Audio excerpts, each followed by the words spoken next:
G'day folks, welcome to another edition of Talking SANFL. Let's go through what was round 8. My name is Andrew Hayes, this is Daniel Menzel.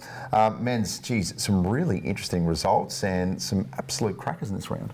There really were some crackers, and as we go through the Iperform insight, let's have a look at these games. 4 of the 5 games were decided by under a goal. It's incredible stats, so go out there and see some local footy for yourself.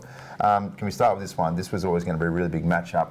Important for both sides. The Crows against the Bays. Bays got the job done by 2 points. It was a nail-biter. It was an incredible game. The Crows definitely had their chances as well, but Glenelg, that's 7 wins on the trot now. They've been super impressive, particularly at home. They've won 5 of their 8 games this year at home they've played. And to get that win as well, it puts them a couple of games clear of the Crows as well. When we have a look at the ladder, you'll be able to see the difference that's made. But a really important win for the Bays there, as was the same for the Dogs out at ex-Convenience Oval. This was a big opportunity for the Dogs to beat a team which they haven't had a lot of success of over the last couple of seasons. Like you mentioned, out at the Ponderosa, different world out there.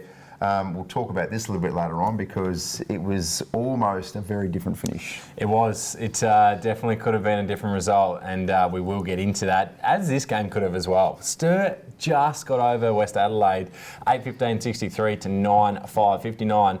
West Adelaide led most of this game. Yep. It would have been an incredible win at Wigan Oval for the Bloods there, but Sturt, as good sides do, they did it last week against South Adelaide. They got the points in this one. It begs the question, Sturt, it's 2 weeks in a row now where they've somehow managed to get themselves out of some serious trouble.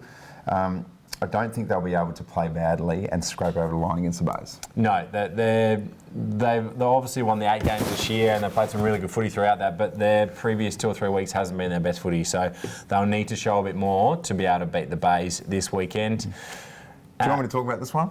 Do you want me to talk about this one? Woodville West Torrens taking on Port Adelaide, an absolute stacked Port Adelaide side. So on paper, Port Adelaide absolutely had the edge, but maybe what the Eagles had was some heart and also a former AFL player returning who had a lot to prove. Daniel Menzel kicked the goal, the final goal in about the 24th minute, which was the difference to give the Eagles a 3-point lead.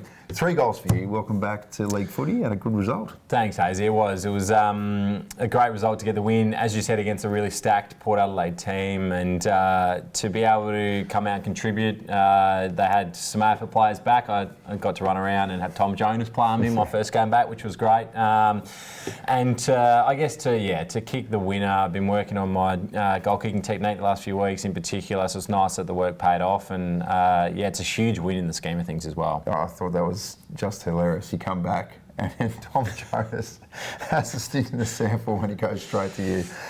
You lucked out on that one, but you did very, very well, so congratulations. The final game of the round, South Adelaide taking on North Adelaide. I think most people picked North for this game. I know I certainly did. It was at Prospect as well. South Adelaide got the job done, surprised a lot of people. Yeah, a good result for South Adelaide, but equally as disappointing for North Adelaide. They've really struggled over the last month. They've been blown out of the water by Glenelg and by Adelaide, and just fell over the line last week against Port Adelaide. So not a great month of footy for North Adelaide, but a big win for South Adelaide as we have a look at the ladder here. And what it's done is it's made it very even and close in between, I guess, now that 3rd position on the table and even all the way down to West Adelaide in 9th position. It shows there, Hazy, that Glenelg win is a massive win for the top 2 teams to put themselves that little bit further ahead. Yeah, I think you would have seen on the weekend just how close the competition is. You've got West Adelaide who's sitting 9th versus the undefeated Sturt at the top. And for large parts of the game, West Adelaide were in the box seat to win that game.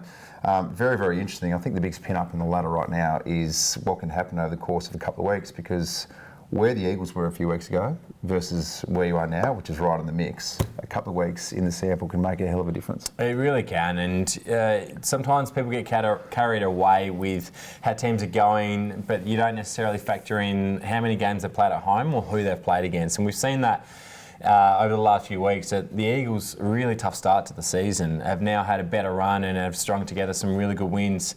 And conversely, some other sides have had a tough run of late and have struggled. So we'll be very interested to see what happens over the coming weeks. But I think there's a few teams that are starting to separate themselves.